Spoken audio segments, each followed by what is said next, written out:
Hai, jumpa lagi dengan saya Riansyah teman-teman, apa kabar? Semoga selalu dalam keadaan sehat walafiat. Kali ini saya masih mau menceritakan kisah dari salah satu teman saya waktu saya SMP. Bagaimana ceritanya? Tunggu ya.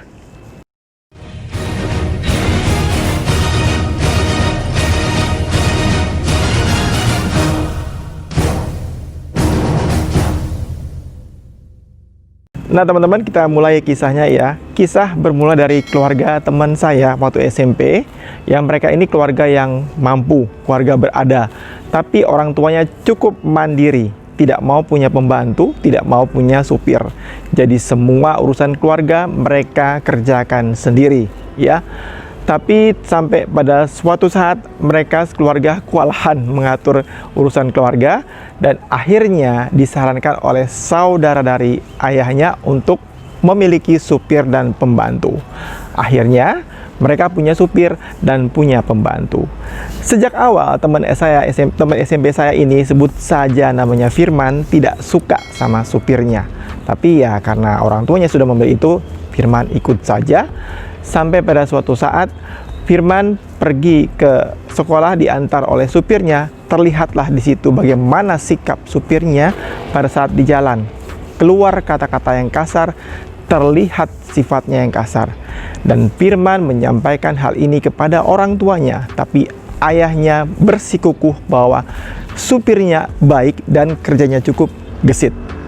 Teman-teman, semakin hari Firman semakin tidak suka dengan sikap supirnya itu. Sampai pada suatu saat, pacarnya Firman menyampaikan bahwa dia pernah melihat supirnya Firman itu di rumah temannya.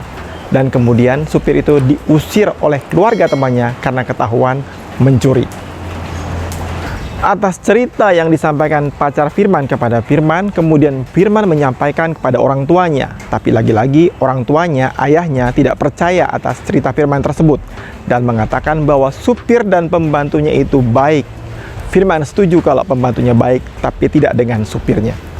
Sampai suatu malam Firman mendengar bahwa supirnya meminjam uang kepada orang tuanya sebesar 1 juta rupiah. Dan untuk ukuran waktu itu, zaman saya masih SMP, uang sebesar 1 juta rupiah itu sangat besar sekali nilainya. Tapi orang tua Firman menolak untuk memberikan uang sebesar itu. Dan sikap supirnya biasa saja, tidak menunjukkan kemarahan. Setelah ditolak meminjam uang oleh ayahnya Firman, supir kemudian minta izin untuk pulang ke rumahnya selama 3 hari, dan itu diizinkan. Tak lama setelah itu, orang tua Firman ingin pergi ke Palembang untuk menghadiri acara keluarga. Dan ayahnya Firman kebetulan punya saudara kembar laki-laki dan belum nikah, meminta saudara kembarnya untuk menginap di rumah Firman, menjaga Firman dan adik-adiknya. Tak lama kemudian, suatu malam, Firman mendengar ada rampok datang ke rumahnya. Ya, rampok itu berlima. Dan Firman tidak salah mendengar bahwa salah satu suara dari perampok itu dikenalnya dengan baik. Ya, suara supirnya. Rampok-rampok tersebut menyerang pamannya bersimbah darah. Dan Firman untungnya sempat bersembunyi dan terhindar dari serangan perampok. Sayangnya pembantunya meninggal karena dihajar oleh perampok tersebut. Teman-teman, setelah kejadian itu, polisi menangkap kelima perampok tadi. Dan benar saja dugaan Firman bahwa salah satu dari perampok tersebut adalah supirnya. Dan sejak kejadian itu, Firman menjadi trauma dan meminta orang tuanya untuk tidak sembarangan atau untuk lebih berhati-hati ketika ingin mencari asisten rumah tangga. Nah, kemudian teman-teman, apa yang kita bisa dapatkan dari kisah ini? Bahwa kita tidak bisa sembarangan ketika menerima asisten rumah tangga atau siapapun lah ya. Kita tidak bisa jahat ataupun terlalu baik kepada orang sebelum kita mengenal dengan baik orang tersebut. Ya teman-teman ya. Oke teman-teman, saya akhiri cerita saya kali ini yang merupakan permintaan dari teman saya Firman.